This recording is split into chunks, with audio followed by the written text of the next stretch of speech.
So today, Maria da Costa will present on transcranial photobiomodulation to manage symptoms related to depression, anxiety, and ADHD. Then we'll have a quick Q&A and a couple of announcements. So Maria, we're just thrilled to have her present today.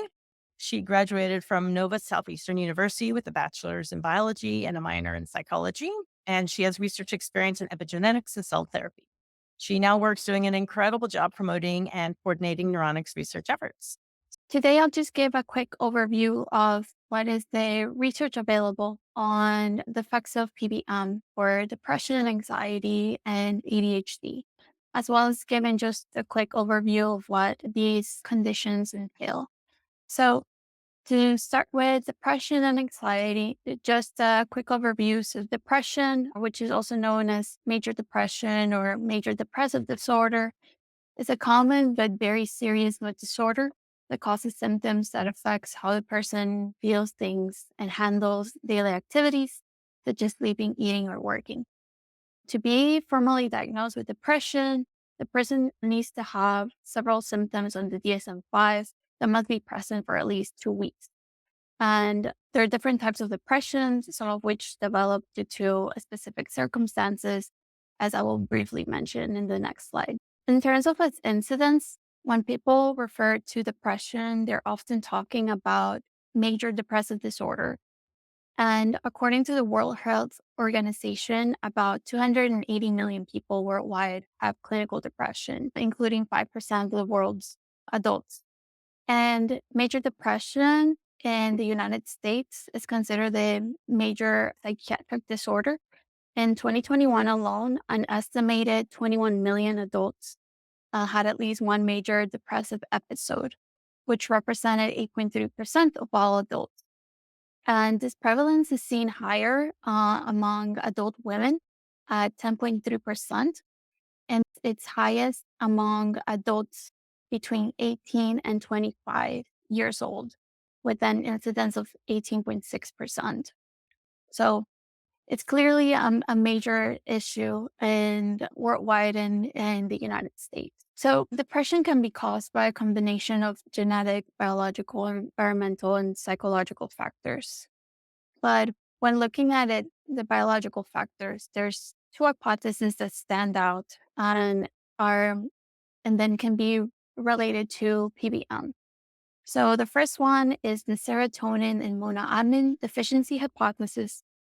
Serotonin, which is considered to play a vital role in the pathophysiology of anxiety and with disorders like depression, and plays a vital role in the biological basis of depression. And the monoamine deficiency hypothesis suggests that depression results from an imbalance and deficiency of these monoamine transmitters, which are serotonin and noradrenaline in the central nervous system. And then there's another hypothesis on the effects of the brain-derived neurotrophic factors, or BDNFs, in depression. So BDNF plays a crucial role in neuroplasticity processes in the prefrontal cortex and the limbic system. Downregulation of BDNF due to factors like chronic stress reduces the neurogenic cell survival. And research has shown that reduced levels of BDNF directly contribute to this depressive symptoms by affecting the hippocampal function. Interestingly, research has shown that transcranial PBM directly influences and increases the levels of BDNF production in neurons.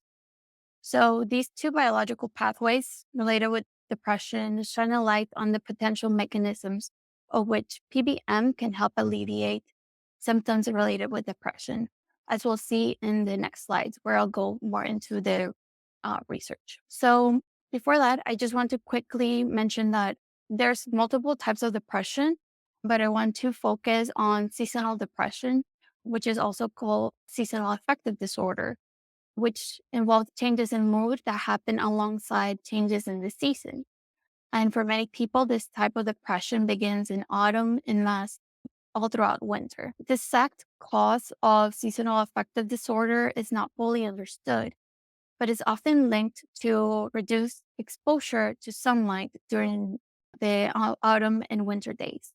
This is interesting because it just shows that there is a direct link into mental health and the onset of depression with exposure to light.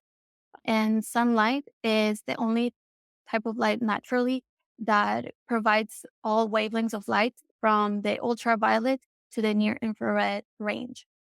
So that's how and we can say that PPVM may have a direct influence in alleviating symptoms of depression. In terms of seasonal affective disorder, the main theory that causes this disorder is that the lack of sunlight stops part of the part it stops the hypothalamus to work properly, which affects the production of melatonin as well as the production of serotonin and the body's internal or clock or the circadian rhythm. So now to talk about generalized anxiety disorder, which is one of the most common mental disorders, is characterized by persistent, excessive, and unrealistic worries about everyday things. This worry could be multifocal due to like finance, family, health, and future. But this anxiety disorder is often accompanied by many physiological and physical symptoms, such as fatigue, tension, irritability, and problems with sleep and concentration. In the United States, general anxiety disorder affects a population of about 7 million people, which is 3.1% of the population. And there's an overlap on the symptoms experienced in anxiety and depression disorders, which are correlated with imbalances on the same neurotransmitters that I previously mentioned, like serotonin, norepinephrine, and dopamine.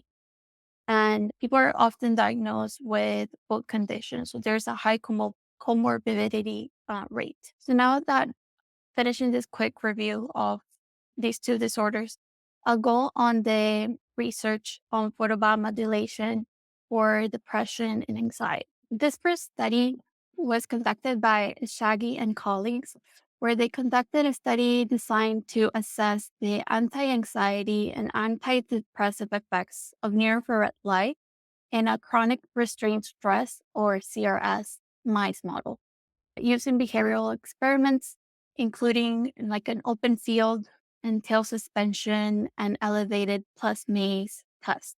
These are just standardized tests used to measure like depression and chronic stress in a mice model. In addition, on the study, they also measured the levels of serotonin and nitric oxide in the prefrontal cortex and hippocampus areas to illustrate the possible anti anxiety and antidepressive molecular mechanisms of PB. In terms of the device specifics for this study, they used a near infrared diode laser with 810 nanometer wavelength at a pulse rate of 10 hertz with an output power of 200 milliwatts and a power density of 475 watts per centimeter square.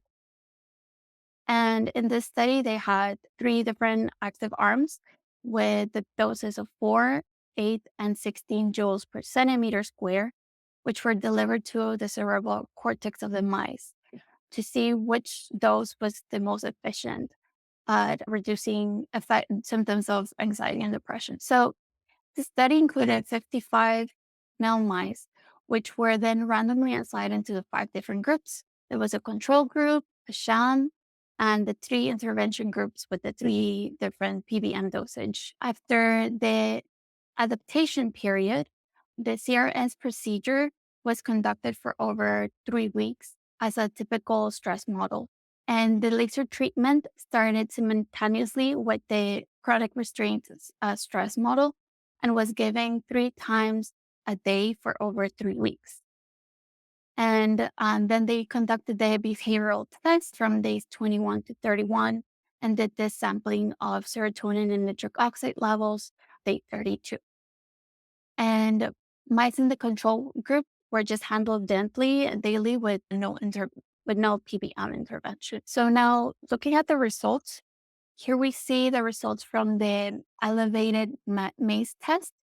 The figure on the left shows how much time the mice spent being active in the central zone of the maze, which is considered a healthy behavior. And we see that the sham group spent significantly less time in the central zone of the maze compared to the control group and the three intervention groups. And the 8 joules per centimeter square group showed to be the most effective in terms of the behavioral symptom tested in this test. Then, similarly, the immobility time of the mice were also measured. The less they move, the more signs of depression and anxiety they're expressing.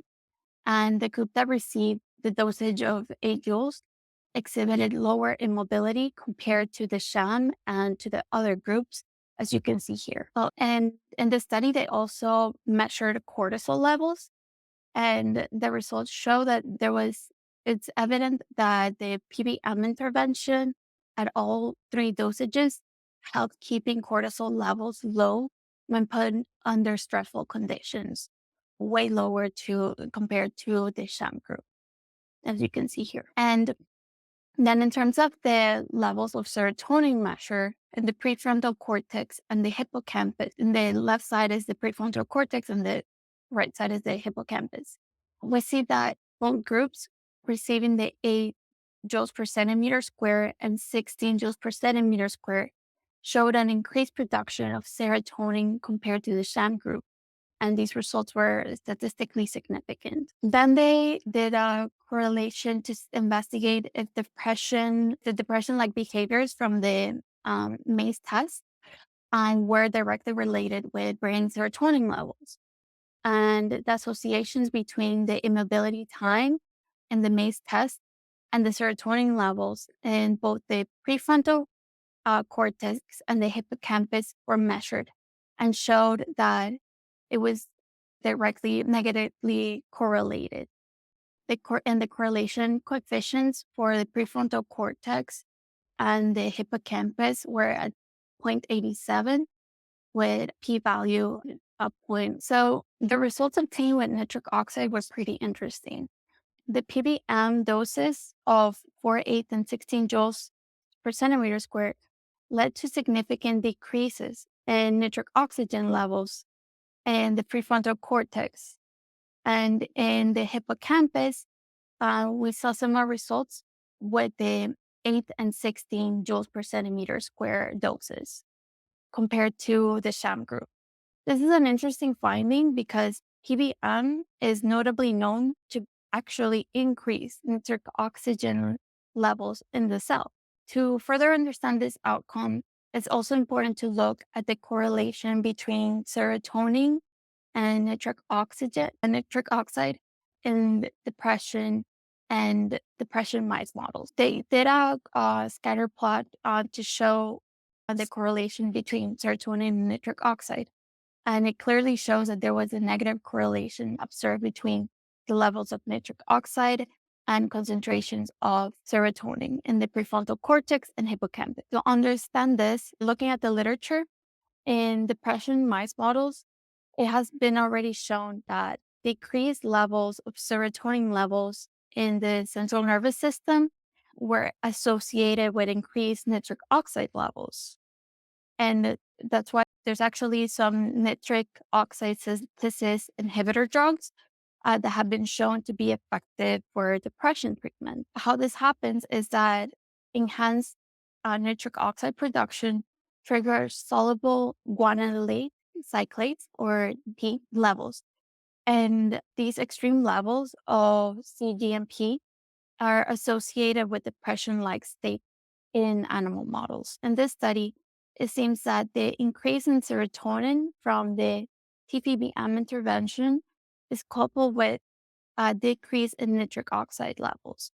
And I'm curious to also discuss these results at the end of the presentation because I think these are interesting and it just shows that further research is needed to understand the direct relationship between PBM, serotonin, and nitric oxide. In general, the effects of for the study were shown to be dose dependent, and it showed that the maximum anti-anxiety and antidepressive benefits were induced at the 8 joules per centimeter square dosage. While there was still benefits seen at the 4 and 16 at the lower and the higher doses, its most efficient was at 8. Now, moving on to the clinical trial with human subjects, Dr. Paulo Casano and colleagues organized a randomized, double blind, sound controlled pilot trial to study the antidepressant effects of transcranial PBM in patients with major depressive disorder.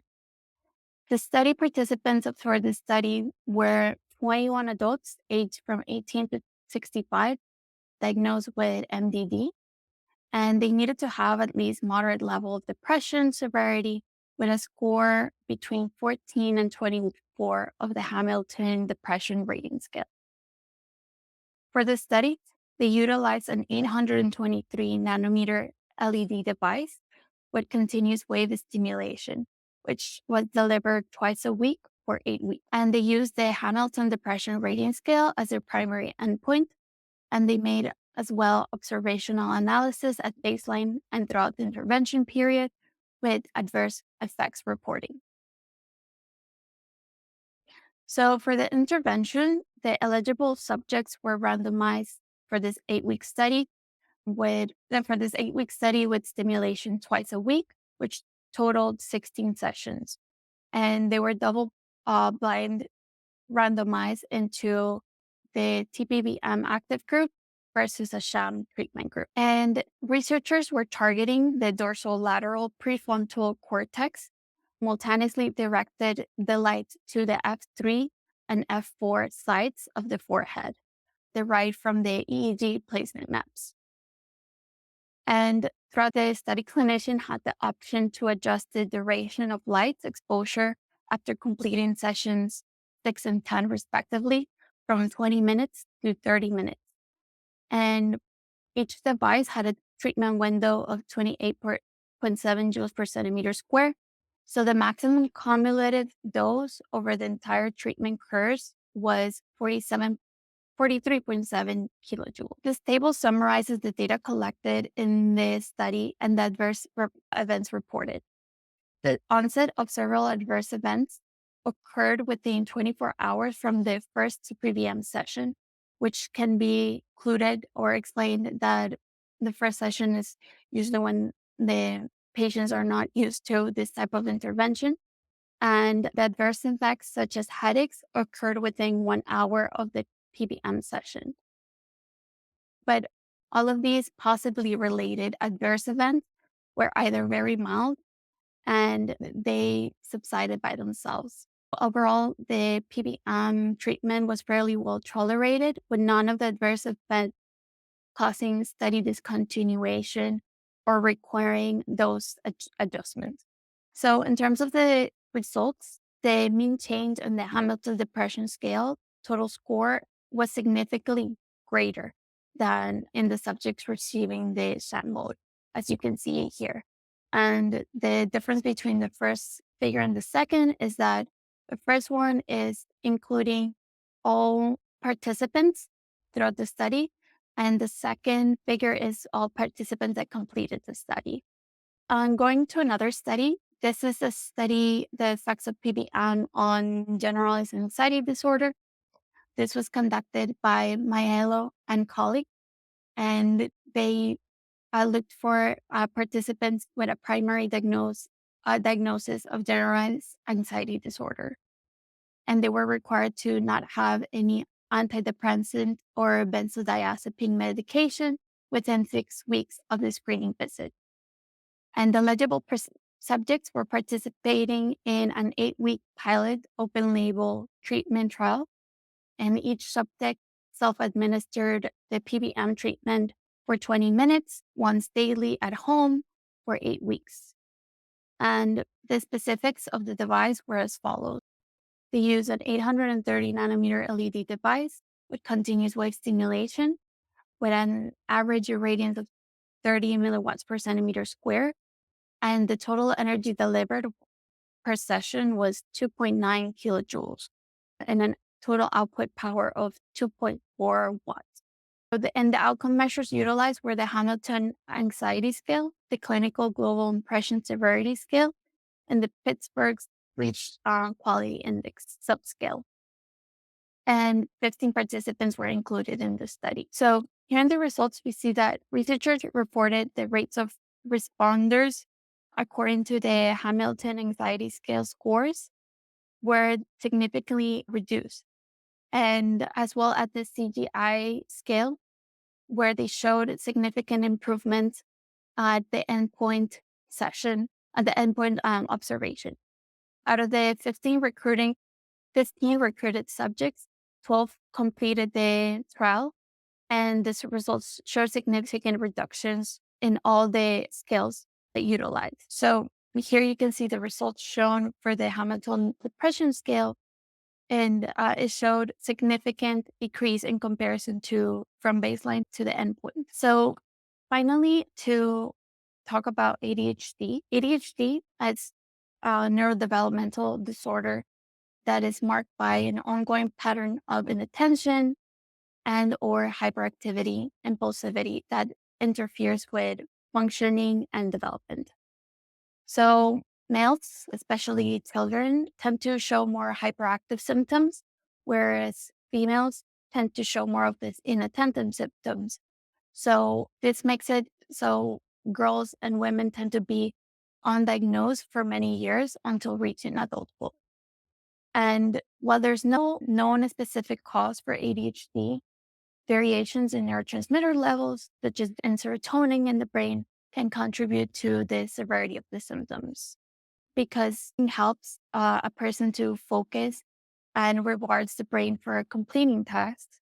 The presence of lower dopamine levels in the brain means that a person might have trouble maintaining focus on a task and seeing it through the end. And it has been suggested that people with ADHD have more dopamine transporter proteins that work to remove dopamine from the brain. So if there's too many dopamine transporter proteins in the brain, too much dopamine is being removed too quickly, and hence the symptoms occur. And it has also been proposed that ADHD is associated with changes in functional connectivity and resting state networks of the brain. Many of the symptoms associated with ADHD can be traced to deficiencies or altered networks in the prefrontal cortex, basal ganglia, and the limbic system. So, in terms of research for ADHD, there's very little research available at the time. I was only able to find two studies looking at this clinical population, and I'll briefly mention them.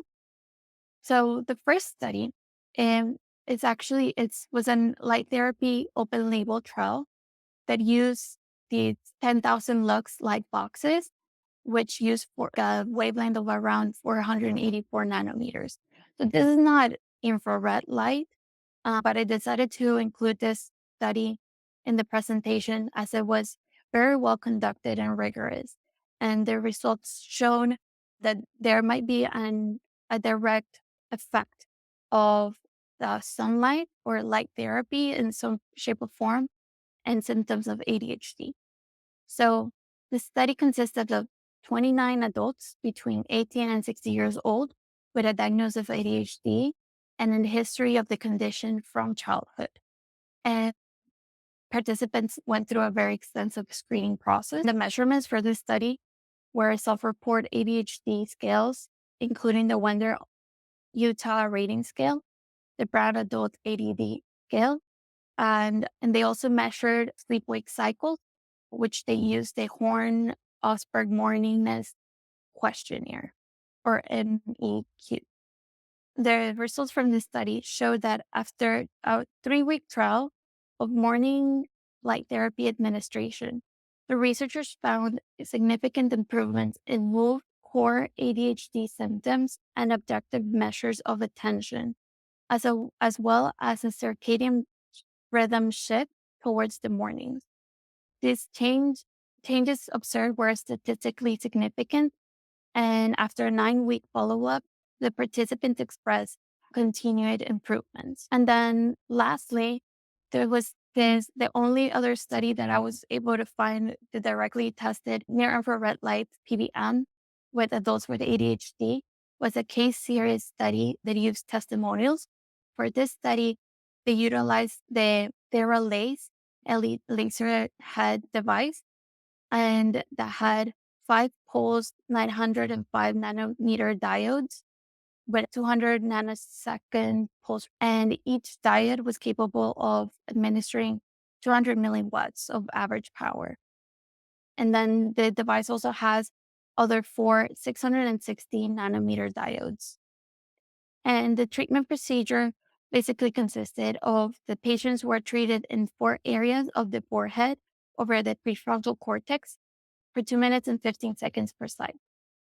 And the power settings basically showed that the energy delivered per sites was 79 joules, and the total energy delivered over the 4 sites was 315 joules. So from the testimonials, out of the 7 testimonial cases, 6 participants reported immediate improvements after a single session of PBM, and 5 participants decided to continue doing the PBM treatment as they found that there was significant improvements.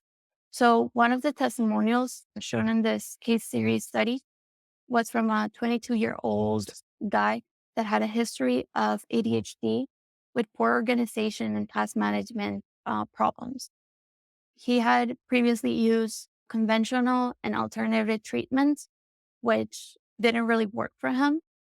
And after the first light therapy treatment, he noticed immediate improvements and actually stopped taking his Adderall medication right after and continued using the PBN treatment offered in this clinic. And then another case testimonial reported was for a person with an ADHD diagnosis that had reported issues of elevated levels of anxiety and excessive energy. And she often had issues with controlling emotions, as she was known as the queen of road rage, having issues controlling with anger management. And after an intervention with the PBM, her rage episodes stopped and she had more control over task management and time management. And her 8-year-old son also did the intervention, who had serious emotional self control issues. And after the PBM session, his demeanor changed and the continued arguments and fights ceased to occur, according to the testimonial. Of course, the study is very preliminary and only relies on the doctors and the patient's testimonials. The positive effects evidence could be placebo effect. And another issue with the study is that it only relied on testimonials. They didn't complement it with any other measurement, and was they only did the testimonials after a single session, and no follow ups were made. So the study is pretty rudimentary. However, it shows a light that there might be a potential benefit of PBM for ADHD, and there needs to be further research with longer intervention periods and standardized measurements and more controlled studies for this. But in conclusion, PBM holds a promise to be a non-invasive, potentially effective treatment for depression, anxiety, and even perhaps ADHD. More research is needed, but by targeting specific areas of the brain, which may offer relief of symptoms associated with these conditions and providing a safer, more accessible alternative or complement to traditional treatments. However, more research is needed, and this is still a very new field in the PBM research. So it's really exciting to see where we will go next based on this preliminary finding.